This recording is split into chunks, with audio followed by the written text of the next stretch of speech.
10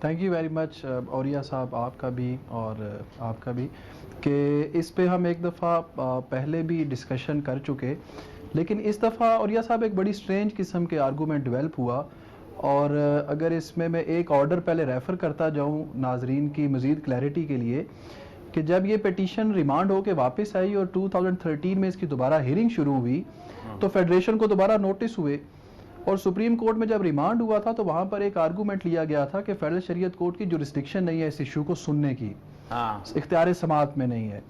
تو فیڈریشن نے 2016 میں آ کے یہ سٹیٹمنٹ دی شریعت کورٹ کے اندر کہ جی ہم یہ جو آرگومنٹ ہے اس کو کنسیڈ کرتے ہیں کہ شریعت کورٹ کی جورسڈکشن ہے، جی جائے نہیں کرتے، اور ان کی سٹیٹمنٹ ہے ریکارڈ کے اوپر۔ اب سرپرائزنگلی اٹارنی جنرل صاحب جب چینج ہوئے، ایٹ دیٹ ٹائم انور منصور صاحب تھے، جب چینج ہوئے اور ابھی خالد صاحب آئے تو خالد صاحب کو ہی was put under notice by the court کہ آپ آئیں اور اس حوالے سے بتائیں۔ تو خالد صاحب آئے تو انہوں نے کہا کہ اس ٹائم فیڈریشن نے یہ جو سٹانس لیا تھا یہ میری سمجھ کے مطابق ٹھیک نہیں ہے، تو ہمیں اب جو ہے وہ فیڈرل شریعت کورٹ کے اوپر اس کے اختیار سماعت کے اوپر ہمیں اعتراض ہے۔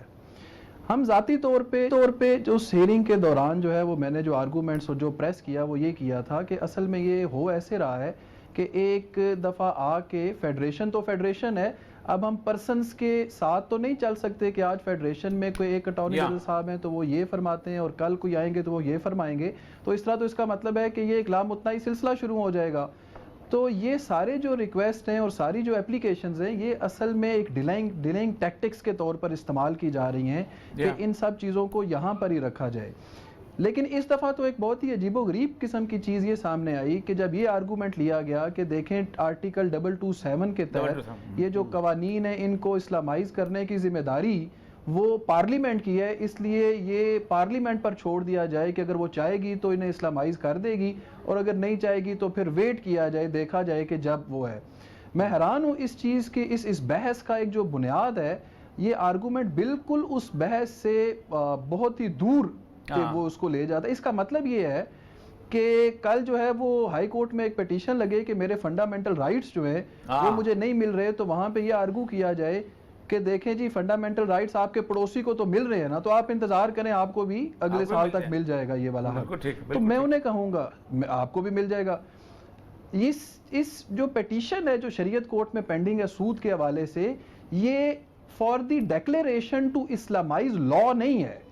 ہم نے یہ نہیں وہاں چیلنج کیا ہوا کہ جناب 227 کے اندر جو فیڈریشن کا کام ہے کہ وہ اسلامائزیشن کرے تو ان کو ڈائریکشن دی جائے کہ وہ اس کو اسلامائز کرے۔ ہم نے یہ کہا ہوا ہے کہ بھائی فیڈرل شریعت کورٹ کی جو جورسڈکشن آرٹیکل 203 کے اندر ہے اس میں یہ ہے کہ اگر کوئی قانون غیر اسلامی ہے اس ٹائم تو اس کو آپ سٹرائک ڈاؤن کریں، ٹھیک، اور بینکنگ لا ہے سارے کا بدلانا فیڈرل گورنمنٹ کا کام ہے اور وہ سارے کا سارا ہے۔ دس از اوور بینکنگ لا 1956 ہے، 96 سے وجہ اس میں امینڈمنٹ آئی ہے، سارے کا سارا سود کا لا ہے، تو اس کو تو تبدیل کرنے کے لیے آپ کے چیلنج۔ اچھا مجھے یہ بتائیے گا امپورٹنٹ بات مجھے سب سے قیصر امام صاحب کہ یہ جو ٹرک کی بتی کے پیچھے لگایا ہوا اور ایک طویل عرصے سے ہم اسی پہ شور بتاتے ہیں کہ عدالتوں میں جانا جو ہے عدالت کو دنیا کا ہر قانون جو ہے وہ فوراً نظر آتا ہے، سود نظر نہیں آتا۔ مسئلہ سارا یہ ہے کہ کیا اس سارے اس کے اوپر کوئی سپریم کورٹ کی شرعی عدالت میں کوئی اپیل کی گنجائش بنتی ہے کہ یہ صورتحال بن رہی ہے، یا کوئی 184(3) کے تحت ہم دروازہ کھٹکھٹا سکتے ہیں کہ جناب میرا فنڈامنٹل رائٹ ایز اے مسلمان بھی ہو رہا ہے اور ایز پاکستانی شہری بھی میرا ہو رہا ہے؟ اصل میں اس سے پہلے ایک دفعہ پیٹیشن جو ہے وہ تنظیم اسلامی میں انہوں نے سرمد جمال عثمانی نے جب کہا تھا، جی ہاں سرمد جمال عثمانی صاحب نے جب فقرہ بولا تھا انہوں نے کہا تھا کہ وہ جی ہاں بالکل اس ٹائم ایک آرگومنٹ یا ایک جی بتائیں وہ ایک سپریم کورٹ کی طرف سے اس وقت ایک کمنٹ آیا تھا، لیکن میں یہ سمجھتا ہوں کہ چونکہ یہ کانسٹیٹیوشنل کورٹس ہیں، فیڈرل شریعت کورٹ بھی اور اسی طرح ہائی کورٹس بھی ہماری کانسٹیٹیوشنل کورٹ ہیں، تو سپریم کورٹ کی بے شمار ایسی جو ہیں وہ نظیریں ملتی ہیں جس میں انہوں نے کانسٹیٹیوشنل کورٹ کو کسی ایک خاص ایشو کے اوپر ڈائریکشن دی ہے کہ اس ایشو کو 2 یا 3 مہینے میں ایک خاص ٹائم پیریڈ کے ساتھ ڈیسائیڈ کیا جائے۔ تو میں سمجھتا ہوں کہ آئینی طور پر ہم سپریم کورٹ میں جا سکتے ہیں ٹو سی کا ڈائریکشن کہ فیڈرل شریعت کورٹ کو ڈائریکٹ کیا جائے کہ وہ اتنے عرصے میں اس کو ڈسپوز آف کرے، ڈیسائیڈ کرے ایدر وے۔ یہ تو بہت اچھی بات کی۔ تو میرا خیال ہے قیصر صاحب آپ میرا خیال ہم سب کو کو جانا چاہیے سپریم کورٹ کے اندر، کیونکہ اس فکرے کا بھی کم از کم سپریم کورٹ ازالہ کرے. وہ پاکستان کی تاریخ کا بڑا بدترین فکرہ ہے جو انہوں نے کہا تھا کہ جو سود کھاتا ہے اس کو اللہ پوچھے گا اور جو نہیں کھاتا ہے وہ ٹھیک ہے نا جی. تو اس کا مطلب یہ ہے کہ کل کو کوئی قتل کرتا ہے اس کو اللہ پوچھے گا اور جو نہیں کرتا ہے وہ ٹھیک ہے. تو سپریم کورٹ کس لیے بیٹھی ہوئی ہے؟ ہم تو اصل میں ایک قانونی نظام کے اندر ہم یہ چاہتے ہیں کہ جو قانون ہمیں رستہ اور آئین ہمیں رستہ پرووائیڈ کرتا ہے اس کے تحت جو چیز غلط ہے اس کو عدالت غلط ڈکلیئر کرے. ٹھیک ہے. اور اس میں جو ہے وہ ہمارا یہ رائٹ ہے کہ ہم آنریبل سپریم کورٹ کے پاس جائیں یہ ریکویسٹ لے کے کہ دیکھیے ہو سکتا ہے کہ ہم جو سمجھ رہے ہیں وہ غلط ہو، لیکن عدالت اس کے اوپر فیصلہ تو کرے کہ وہ ہمیں کہے جی کہ آپ غلط کہہ رہے ہیں یا دوسروں کو کہے کہ وہ غلط کریں. 19-20 سال سے ایک ایسا ٹیکنیکل ایشو، اور یہ صاحب کئی دفعہ ایسا ہوتا ہے کہ جب میں اپنے کلائنٹس کے ساتھ ڈسکس کرتا ہوں تو وہ ان ایموشنز کے اندر وہ مجھے کہتے ہیں کہ کیسر صاحب دیکھیے یہ اللہ اور رسول کے ساتھ جنگ جو ہے یہ مسلسل جاری ہے. تو آپ دیکھیں کتنا ایک ٹچی قسم کا سینٹیمنٹ اس کیس کے ساتھ اٹیچ ہے، اور میرا یہ خیال ہے کہ اس کو سیریس لینا چاہیے اور جس طرح بھی ہے اس کو ڈیسائیڈ کرنا چاہیے ایدر وے. اور جب دیکھ رہے ہیں پوری قوم پہ وبال ہے نا اس چیز کا. یا تو آپ نے دعویٰ نہ کیا ہوتا کہ آپ کا نظام جو ہے اسلامی ہے، یا تو آپ نے یہ نہ کہا ہوتا کہ آئین کے اندر جو چیز بھی ہے اسلام کے اصولوں کے خلاف ہے. اب اللہ نے نہ تو زنا کے خلاف جنگ کا اعلان کیا ہے، نہ چوری کے خلاف جنگ کا اعلان کیا ہے، نہ غیبت کے خلاف جنگ کا اعلان کیا ہے. اللہ نے سود کے خلاف جنگ کا اعلان کیا ہے، اور جنگ بھی ایسی حرب کہتے ہیں وہ جنگ جو تلواروں کے ساتھ ہوتی ہے، اسلحہ لے کے نکلتی ہے. ایک طرف اللہ اس کا رسول اسلحہ بردار آپ کے سامنے کھڑے ہیں اور آپ کہتے ہیں کہ نہیں اس کو یوں کر دو، اس کو یوں کر دو، اس کو یوں کر دو. تو میرا خیال ہے کہ آپ ذرا سے اس پلیٹ فارم پہ بتائیں، ہم بھی بات کریں گے. یہ جو تمام دینی جماعتیں بلکہ تمام سیاسی جماعتیں، آئین جو ہے وہ دینی جماعتوں کا نہیں ہے، آئین تو پیپلز پارٹی کا بھی ہے، آئین تو پی ٹی آئی کا بھی ہے، آئین تو نون لیگ کا بھی ہے، اور آئین کے اسلامی دفعات بھی سب کی ہیں. ان ساروں کو مل کے سپریم کورٹ میں جانا چاہیے. یہ فرض دینی جماعتوں کا ہی کیوں ہے؟ ان سب کا فرض ہونا چاہیے. ہر مسلمان کا آئین ہے، ہر مسلمان کا آئین ہے. اور وہاں پر کھڑے ہو کے اٹارنی جنرل جا کے کہہ دیتا ہے کہ جب اسمبلی میں دیں، اسمبلی میں آپ نے اور بہت کون سے چند چڑھائے ہوئے ہیں، کچھ ایک اور چند یہ چڑھا لیں گے آپ. جی ایسا ہی ہے، جب ہماری یہاں پہ مباحثہ ہوتا ہے تو ہم اس میں یہ بات رکھتے ہیں کہ دیکھیں ہم یہ نہیں سیکھ کر رہے کہ کوئی چیز جو ہے وہ نئی اٹھا کے آئین میں ڈالی جائے. ہم تو یہ کہتے ہیں کہ جو آئین میں لکھا ہوا ہے اس کو امپلیمنٹ کر دیا جائے. وہ بذریعہ عدالت ہے، ہم آئین کی امپلیمنٹیشن سیکھ کر رہے ہیں ایک بڑے ہی سیولائز طریقے سے تھرو کورٹس. تو اگر ہم وہ غلط کہہ رہے ہیں تو عدالتیں جو ہیں وہ ان کو ہمیں غلط ڈیسائیڈ کر دیں کہ یہ آپ کا جو موقف ہے یہ غلط ہے، لیکن اس کے اوپر کوئی فیصلہ آنا چاہیے. یہ جو ایک عجیب قسم کی ڈیلیئنگ ایک میکنزم چل رہا ہے. اچھا کیسر امام صاحب آج پڑھ رہا تھا آرگومنٹ جو سلمان اکرم راجہ صاحب کے جو اٹارنی جنرل آفس کے ساتھ اس کے آئے ہیں. آپ دیکھیں وہ کہہ رہے ہیں کہ جی یہ اپرچونٹی اویلیبل ہے بینکنگ کی لوگوں کی، ٹھیک ہے. تو اس کا مطلب یہ ہے کہ آپ کے پاس ایک جو بھی ہم مان لیتے ہیں وہ اسلامک بینکنگ، آپ ایک اس آرڈر سے کہتے کیوں نہیں کہ کل سے جو ہے وہ دوسرا بینکنگ بند ہوگی؟ یعنی آپ دو دکانیں ہیں، ایک پہ خنزیر کا گوشت مل رہا ہے، ایک پہ بکری کا گوشت مل رہا ہے. آپ کہہ رہے ہیں جو خنزیر کھانا چاہتے ہیں خنزیر کھا لے، جو بکری کھانا چاہتے ہیں کھا دے. آپ ایک آرڈر کرو کہ آل بینکنگ شوڈ بی اسلامک. اگرچہ کہ اس پہ میرا اختلاف ہے، وہ ہو سکتا ہے صحیح نہ ہو، لیکن کسی نہ کسی حد تک تو آپ آؤ. اس پہ بھی نہیں مانتے.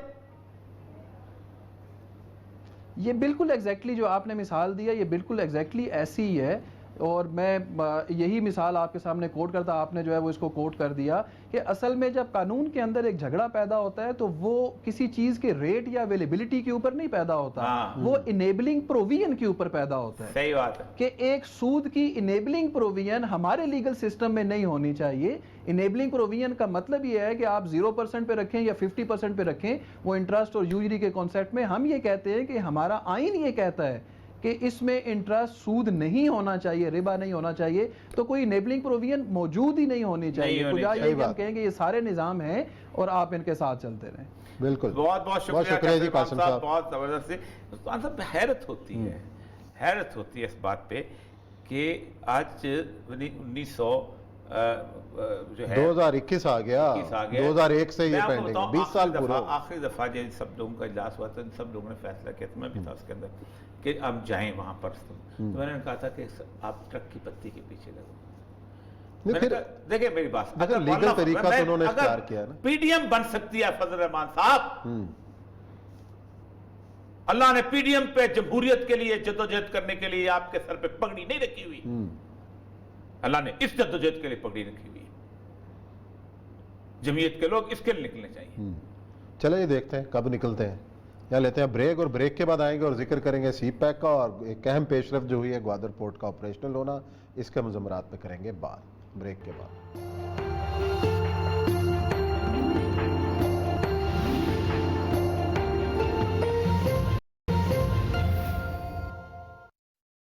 تین سال سے جو پورٹ انفراسٹرکچر کا کام ہو رہا تھا اس کے اندر تقریباً $300 ملین اسپینڈ کیا ہے چائنا پورٹ ہولڈنگ نے, اور پورٹ کا کام کمپلیٹ کر دیا اور اس کو آپریشنل کر دیا. کل ایک 8,000 کیوبک فیٹ کا ایک بڑا LPG کا ایک کنٹینر, ایک ویسل آ رہا ہے, اور پرسوں ہم کوئی 24,000 میٹرک ٹن کا ایک بڑا شپ آسٹریلیا سے ریسیو کر رہے ہیں, جس میں اگین افغان ٹرانزٹ ٹریڈ کا کارگو ہوگا.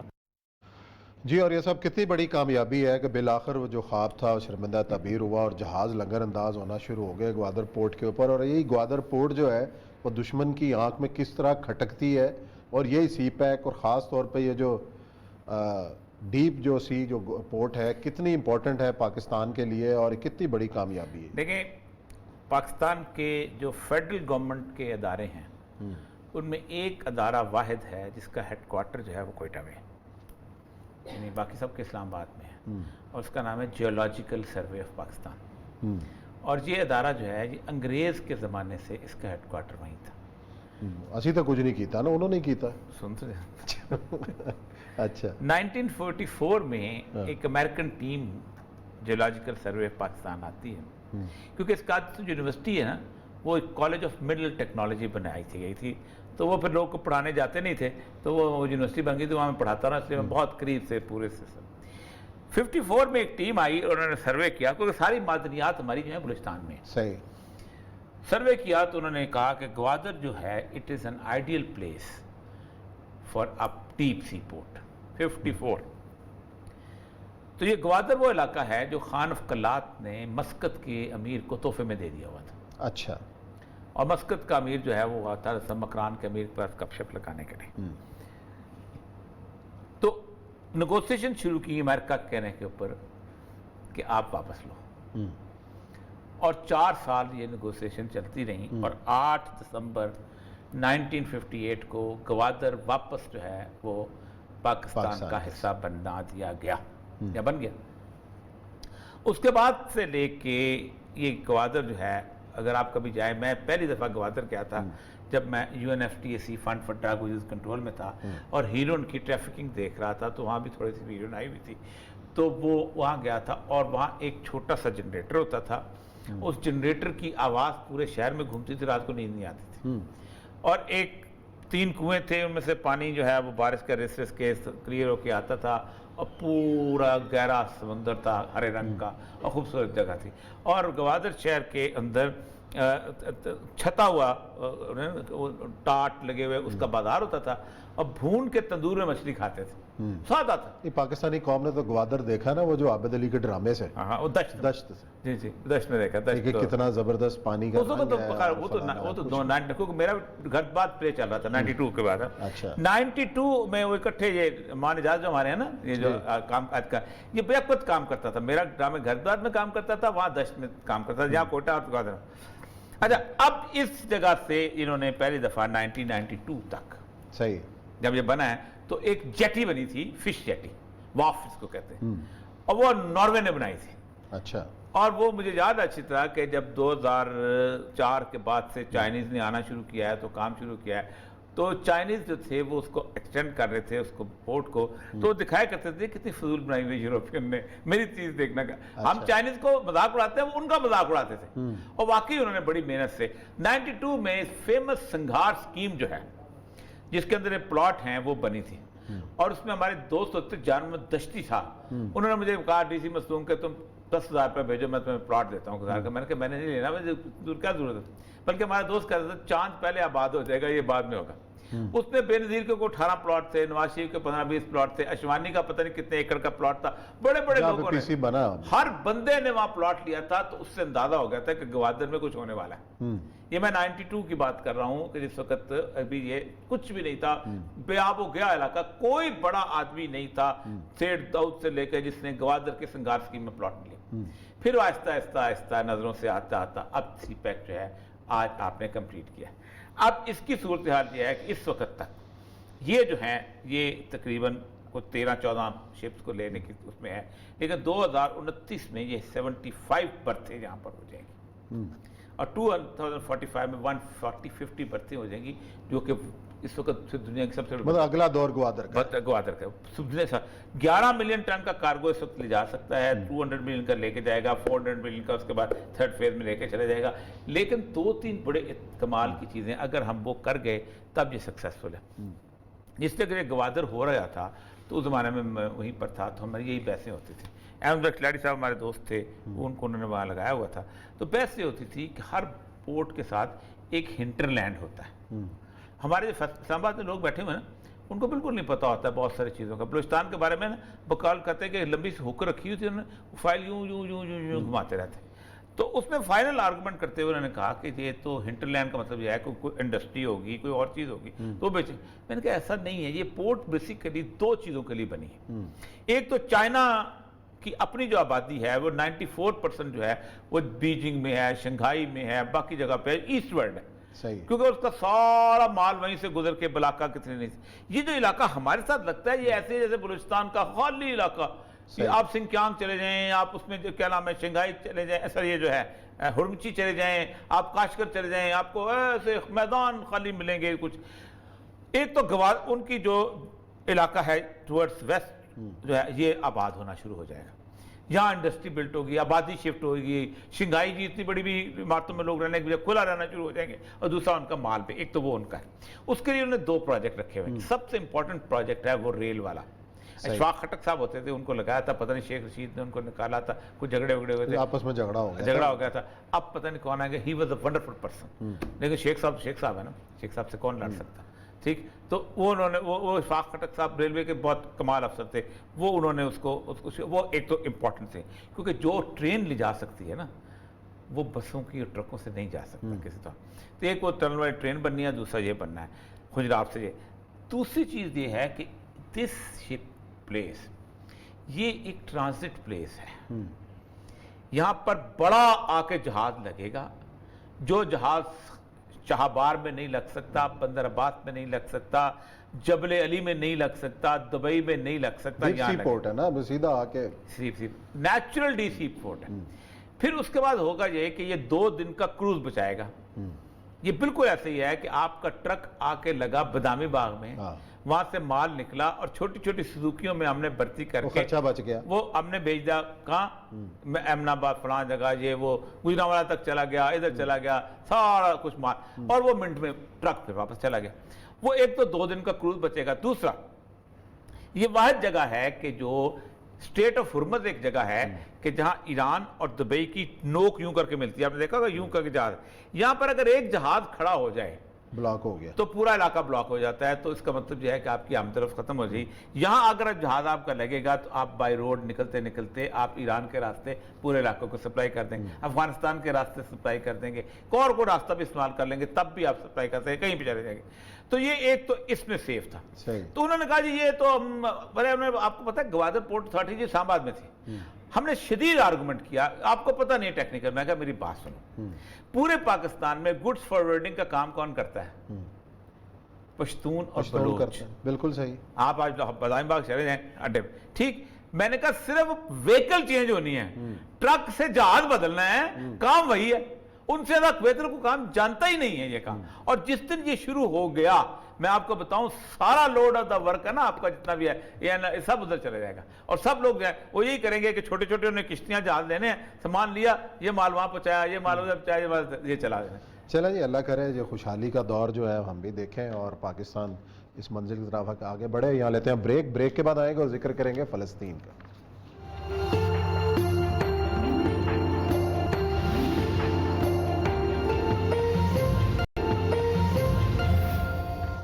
جی ناظرین، بریک کے بعد آپ کو خوش آمدید کہتے ہیں. ہم ذکر کر رہے ہیں فلسطین کا کہ حالیہ غزہ جنگ کے حوالے سے جو سیز فائر ہوا اس کے بعد پہلی بار عالمی میڈیا نے آڑے ہاتھوں لیا اسرائیل کو، اور نیو یارک ٹائم کے آج کی جو خبر ہے اور جو فرنٹ پیج کے اوپر جو تصویر شائع کی ہے ان معصوم شہداء کی ہے، ان بچوں کی ہے جن کے بارے میں اخبار سوال اٹھا رہا ہے کہ ان لوگوں کا کیا قصور تھا۔ پہلی بار اور یہ صاحب ایسا ہو رہا ہے کہ جو جنگی جرائم کے والے سے باتیں بھی ہو رہی ہیں کہ اسرائیل نے کیوں حملہ کیا، تحقیقات کی جائیں، اور یہ اس سے پہلے اس قسم کا میڈیا اسرائیل کو فیس کرنے کو ملا ہے؟ دیکھیں اصل صورتحال یہ ہے کہ اس نیو یارک ٹائم میں 3 دن پہلے ایک آرٹیکل بہت بڑا چھپا تھا جو بائیڈن کے حوالے سے، کہ امریکہ نے کہا ہے کہ اب ہمارے پاس کوئی لیوریج ایسا نہیں رہ گیا کہ ہم اسرائیل کو کچھ کہہ سکیں، اسرائیل از کوائٹ انڈیپینڈنٹ ناؤ۔ اور ہم طویل عرصے سے سید الانبیاء صلی اللہ علیہ وسلم کی ایک حدیث کے حوالے سے بات کر رہے ہیں کہ جو آپ نے دجال کی آمد کے بارے میں کہا ہے کہ اس کے 40 دن ہیں، پہلا دن جو ہے وہ 1 سال کے برابر ہوگا، اور پھر اس کے بعد اگلا جو ہے وہ مہینے کے برابر، پھر اگلا 1 ہفتے کے برابر، باقی نارمل دن ہوگا۔ تو وہ بیسیکلی جو لوگ کہتے ہیں وہ یہی ہیں کہ جو برٹن کی جو گورنمنٹ تھی جس کے تحت بالفور ایگریمنٹ ہوا تو یہودیوں کا آباد کیا گیا، وہ بیسیکلی اس کا وہ پورے دن تھا جو 1 دن سال کے برابر تھا، تاکہ اس کا آپ دیکھیں کتنی لمبی گورنمنٹ رہی۔ پھر اس کے بعد مہینے والا جو دن ہے وہ بیسیکلی وہ ہے جو امریکہ کی اس کے، کیونکہ قرآن پاک میں جہاں اللہ تبارک فرمایا نا کہ ضربت علیہم الذلۃ والمسکنۃ، تو ذلت مسلط کر دی، تو اللہ نے 2 آپشنز دی۔ ایک یہ ہے کہ تم صرف اس وقت تم صحیح رہو گے حبلم من اللہ و حبلم من الناس، صحیح، یا تم کو اللہ کو سہارا دے دے یا تمہیں انسان یعنی کہ امریکہ۔ اب اس کے بعد اس کے انڈیپینڈنٹ ہونے کے بعد ظاہر بات ہے کہ آج امریکہ میں ایگزیکٹلی وہ فیلنگز ہیں جو ہینری فورڈ کی 1920 والی فیلنگ تھی کہ جوز نے ہمیں تباہ کر کے اب اس طرف جا رہے ہیں اور ہمیں پھنسا دیا سارے۔ یہ 68 بچوں کی تصویریں چھاپی ہیں نیو یارک ٹائمز، میرا خیال ہے وہ چلا بھی رہے ہوں گے۔ 68 بچوں کی تصویریں جو ہیں ان میں ساتھ انہوں نے جو ریمارکس دیے ہیں، ٹوٹل انہوں نے کہا کہ 68 ہیں، 68 کی تصویریں ہیں، شہداء کی تعداد، شہداء کی تعداد 68 ہی کا ہے، بچوں کی تعداد۔ اور 2 بچے کہتے ہیں کہ 2 بچے، لیکن اس کے بارے میں انہوں نے کہا کہ پہلی دفعہ مغرب کا پریس کہتا ہے کہ اسرائیل جو کہتا ہے 2 بچے مارے ہیں، میں جھوٹ بولتا ہے، کوئی تصدیق نہیں، لیکن یہ 68 کی تصویریں ہیں۔ میں صرف 4 لفظ انگریزی کے بولتا ہوں، آپ سوچیں کہ انگریزی پڑھتے ہوئے تکلیف ہوتی ہے، تو اگر وہ عربی میں یا اردو میں بولے جائیں تو کیا آپ اندازہ کریں۔ when asked to describe how they felt, many parents answered with a simple it's God's will، یہ تو اللہ کی مرضی تھی۔ their voice often reduced to the whisper، یعنی ان کی بات گفتگو کرتے کرتے ڈوب جاتی تھی، رند جاتی ہے۔ the words conveying resignation، they said their children had wanted to become doctors, artists and leaders۔ یہ اس کے بعد اس نے ایک بچے کے پیرنٹس کے، ایک ٹیکسی ڈرائیور کا انٹرویو لیا ہے، باقی چیزوں کا۔ یہ کبھی بھی اسرائیل نے یہ پریس فیس نہیں کیا، لیکن اسرائیل نے پریس فیس کیا ہو یا نہ کیا ہو، کیا اس کی بنیاد کے اوپر انٹرنیشنل قوتیں جو ہیں اسرائیل کو ریپریمانڈ کریں گی؟ نہیں کریں گی۔ عثمان صاحب 4 بچے اس طرح کے کسی اور افغانستان میں یا عراق میں یا کسی اور جگہ مرے ہوتے، پاکستان کا ہر بندہ، یہ ہیومن رائٹ ایکٹیوسٹ، یہ جتنے بھی بیٹھے ہوئے مومبتیاں لے کے کھڑے ہو جاتے ہیں، کتنے مرے ہوئے، پورے یورپ میں مومبتیاں جل رہی ہوتی ہیں، پوری یورپ میں مومبتیاں، یہ ایک نیو یارک ٹائم میں لگا لیں، یہ فرض کفایہ ادا کرتے ہیں۔ بس دیکھیں آپ مجھے یہ بتائیے کہ پاکستان میں کس چیز کے لیے موم بتی نہیں جلی ان کی ماسیوں کی؟ کس جگہ پہ کہاں کچھ ہو گیا؟ کسی خاتون کو تھپڑ پڑ گیا تو ان کی 68 لاشیں ہیں، اس کے اوپر کوئی موم بتی، کیونکہ مسلمان کی لاشیں۔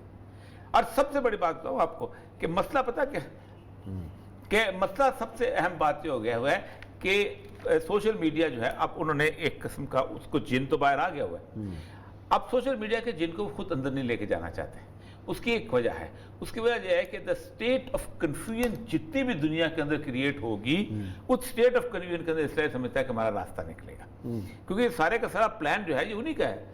آپ خود دیکھیں نا کہ آج یہ جو ایگریمنٹ ابھی نہیں ہوا تھا بالفور ایگریمنٹ، تو 11 اپریل 1909 میں یہ 66 لوگ پہنچے ہیں جیوز وہاں، ریت کے ایک ٹیلے کے اوپر انہوں نے بیٹھ کے وہ سیپیوں سے انہوں نے پلاٹ لاٹ کیے ہیں اور 1 سال کے اندر تل ابیب کا شہر آباد کر لیا تھا۔ اور ان 66 لوگوں سے لے کے 1909 سے لے کے اب تک 110 سالوں کے اندر پوری دنیا کو انہوں نے ناچ نچا دیا انگلی، یعنی